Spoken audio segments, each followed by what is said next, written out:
Oh, it got nice and quiet. Good morning, guys. Good morning. Well, it's so good to see you and welcome. We're glad that you're here with a special welcome to Governor Beshear and First Lady Jane Beshear, Lieutenant Governor Jerry Abramson, and one of our legislators who's here who supported us throughout this whole process, Kelly Flood. Thank you all so much for being here. I'm Stu Silverman. I'm the Executive Director for the Pritchard Committee, and I'm here on behalf of the Kentucky Education Action Team, which is known as KEEP. And KEEP worked very hard this year to work with our legislators to make sure that we worked on getting our funding restored, and you'll hear a lot more about that in a minute. But I am here on behalf of KEEP and Nawana Privet, who is our facilitator. I would like to take this opportunity just to introduce the members of our organization, and these are the folks who work so hard throughout the whole session. From the Kentucky Association of School Administrators, Rhonda Caldwell. Rhonda, you raise your hand, please. From the Kentucky Association of School Councils, Lynn Sloan. Lynn. From the Kentucky Association of School Superintendents, Wilson Sears. Kentucky Education Association, Stephanie Winkler, President. From the Kentucky Parent Teacher Association, Eddie Squires, President. And from the Kentucky Retired Teachers Association, Bob Wagner.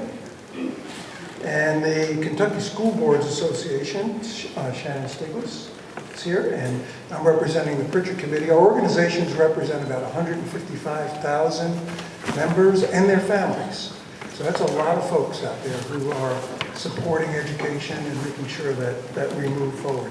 Also, KDE, the Kentucky Department of Education, is not an official member of our team, but they have been great advisors to us and attend all of our meetings, and I'd like to just take the opportunity to recognize Commissioner Holliday and say thank you for having your staff work with us. I didn't see Tracy and Kevin. I know they're in some meetings this morning, but been a great help to us. At this time, I'm going to turn the program over to Ashton Bishop. I was going to introduce all the students who are on our student voice team, but they wanted to do this a little differently. So, Ashton.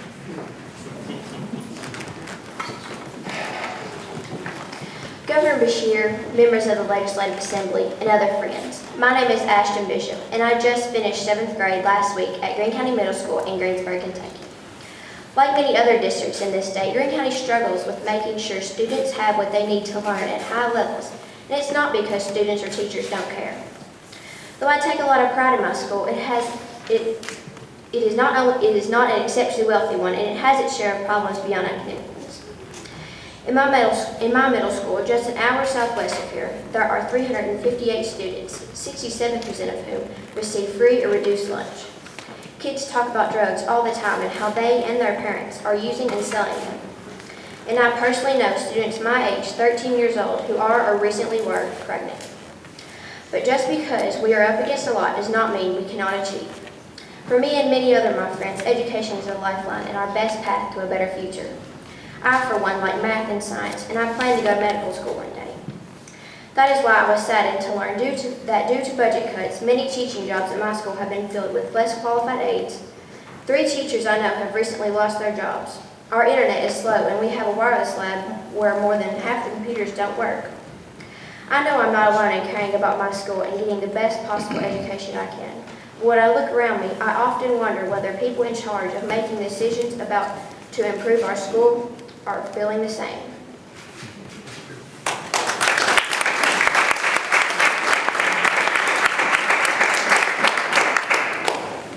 For those in the know, Ashton's wonder should and did translate into outrage. And here, a little historical context is in order. When the Pritchard Committee last updated its Top 20 by 2020 report, Kentucky ranked 41st in the nation in per pupil K-12 funding. 41st.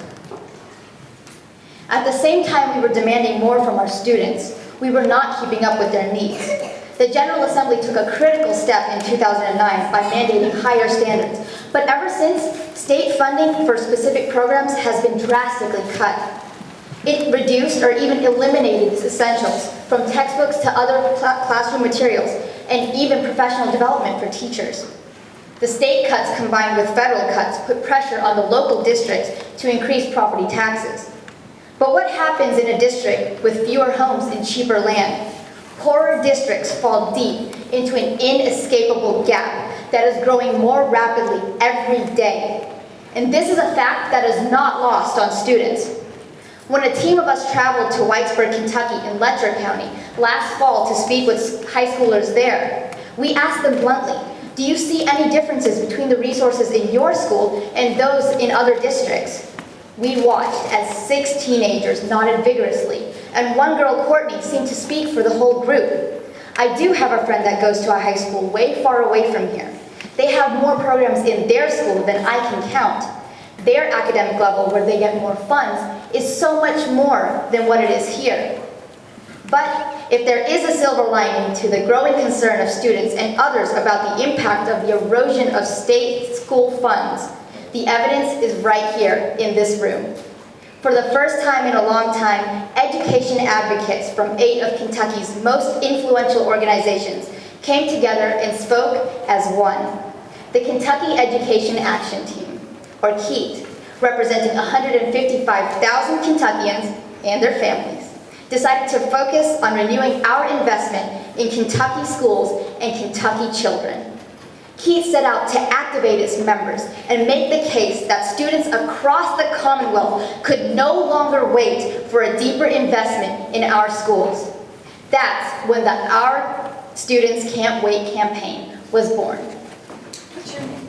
Megan.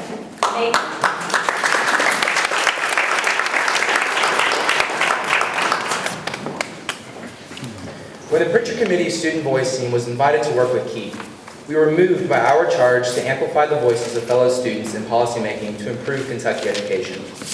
We had been listening to other peers like Ashton and Courtney from across the state and wanted to share their stories about the impact school funding shortages have in the classroom. So we used every tool within our reach to get the message out. Kentucky students demanded to be heard. We conducted interviews and roundtables with other students about the impact of inadequate school funding. We spoke out at KEAT's local and statewide rallies. We collaborated with other student voice-oriented groups such as Commissioner Holliday's Next Generation Student Council, the Lexington Mayor's Youth Council, and YMCA's Kentucky Youth Assembly. We led a mass and simultaneous tweet that reached nearly 100,000 people through social media at a critical time during the General Assembly. We published multiple opinion pieces in local newspapers. We organized an Instagram campaign that asked students everywhere to post selfies with the "We Can't Wait" slogan, and we even visited the Senate floor at the height of the legislative session. The student voice team had the backs of adult allies all throughout the state who are pushing so hard to improve our schools. And if you are wondering how so many middle and high school students ever had the time to complete such a project, we will let you in our little secret. Snow days.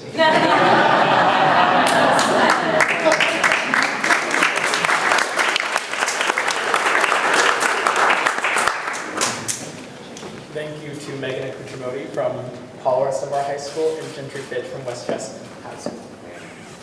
My name is Andrew Brennan. I am a graduated senior from Paul Lawrence Dunbar High School and will be going to UNC Chapel Hill next year. Though I recently celebrated my 18th birthday, the vast majority of Kentucky students are not old enough to vote. They're too young. And that's why we're so fortunate, in this case, to have so many allies who are, well, not too young. Governor Beshear and members of the General Assembly, it's my job to get to the bottom line.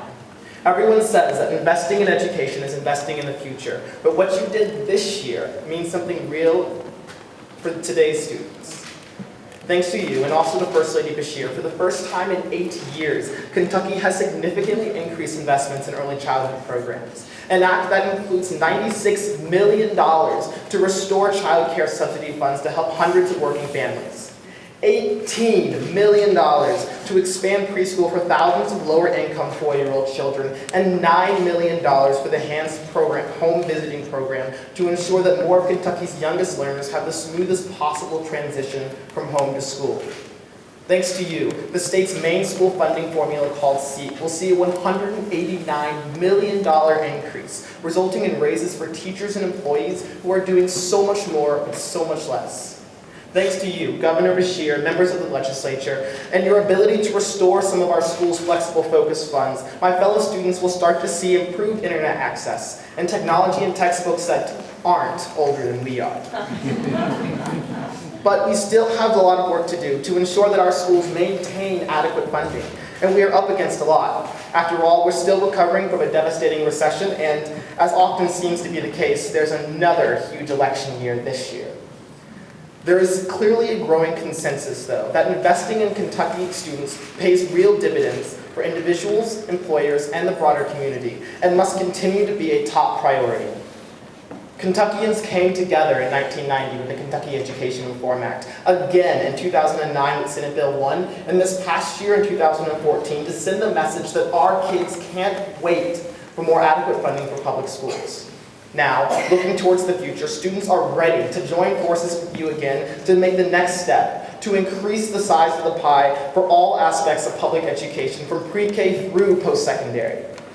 If there's one lesson from the way Kentucky's education advocates join forces with Governor Beshear and legislators to renew our investment in our youth this year, it's we all agree that Kentucky students are well worth it. Governor Beshear and members of the General Assembly, we are so grateful for your political courage in this last legislative session around school funding.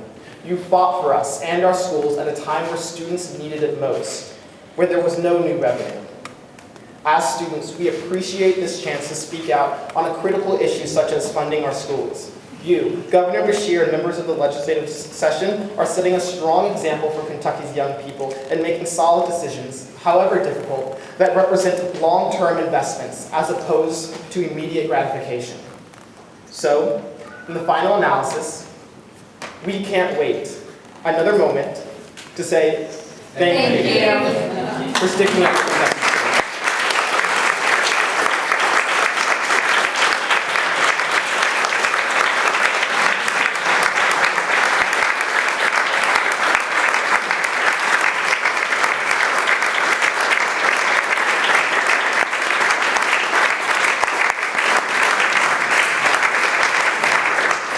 And now a couple words from Governor Steve Beshear.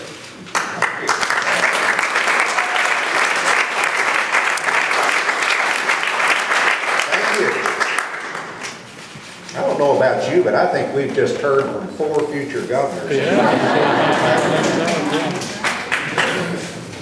That was fantastic. You know, it's great to hear young voices who are so articulate and so passionate about their present and their future. It gives me confidence, and I know it gives you confidence, that this state is going to continue to be in the right hands in the future. It's also wonderful to see so many people here on behalf of something we all care about, and that is the education and welfare of our youngest citizens. You know, a lot of people say that they support our schools and our kids, but when it comes time to make tough decisions, the numbers sometimes get a little smaller. However, in this recent legislative session, the General Assembly, the Lieutenant Governor, Jerry Abramson, and I all came together to back up that promising talk. Like you, I'm thrilled that we were able to overcome a tough budget and make significant investments in our schools and in our children. As you've heard, among those investments were an increase in the per pupil funding for K through 12 classrooms, I believe to the highest level ever in the Commonwealth of Kentucky. Pay raises for our teachers and classified school personnel. Increases in funding for technology, textbooks, professional development, safety, and extended school programs. I'm especially excited that we expanded preschool services by some $18 million a year to reach 5,125 more 4-year-olds. And we restored devastating cuts to a child care program that enables parents in low-income families to continue working. Now, these investments required some harsh cuts in other areas of state government. Hence my reference to tough choices, because we did have to make tough choices. And we also didn't do this alone. As you've heard today, we had a lot of help in making this happen. With the leadership of Commissioner Terry Holliday and his team at our Department of Education, and across the state, the members of the Kentucky Education Action Team and its member organizations, they lobbied, they advocated, they pressured, and they persuaded. You made it clear that Kentucky has not only a moral obligation, but also a financial obligation to increase our support for our children. Every single Kentucky child, whether he or she is born in the city, on the farm, in a mountain holler, or in the suburbs, deserves a good start in life and in school. That's my belief, and I know that you share that belief. That good start has a huge impact on whether they are financially successful later in life, and on whether Kentucky can compete as a state and the economy compete on this world stage. You know, actions we took during this General Assembly built on a foundation we began building several years ago. Obviously with CARA back in the 1990s, and then with Senate Bill 1, and then with the Common Core standards, the Next Generation Science standards, and with the First Lady's efforts of raising the dropout age from 16 to 18 in Kentucky. All of that came together to get us to where we are today. But where are we today? You know, while the investments that we made during this session are important and significant, they basically got us back to a point where we were before the recession started in 2008. And so, while we're very thankful and very excited about where we are, we've got a long ways to go. And we have only begun to rebuild this system and reinvest in education around this Commonwealth. We not only just need to regain the ground, we need to make a big leap forward. This world is growing more sophisticated and the marketplace is demanding advanced new skills. But you know, today, looking at this crowd, looking at these kids, listening to these kids, I feel good about Kentucky's future. When KEAT and its collection of administrators, teachers, parents, educators, and others come together with their local affiliates, Kentucky has an army of education warriors out on the grounds all across this state. So thank you for doing battle for Kentucky's kids.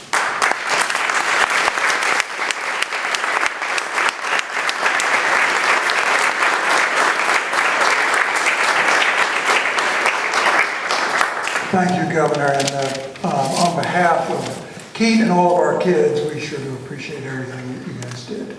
And we still have a lot of work in front of us. Before we close out today, though, we have just two quick things. One, Keith got started after the formation of NKEAT, which was the Northern Kentucky Education Action Team, and we started the state organization after they were in existence and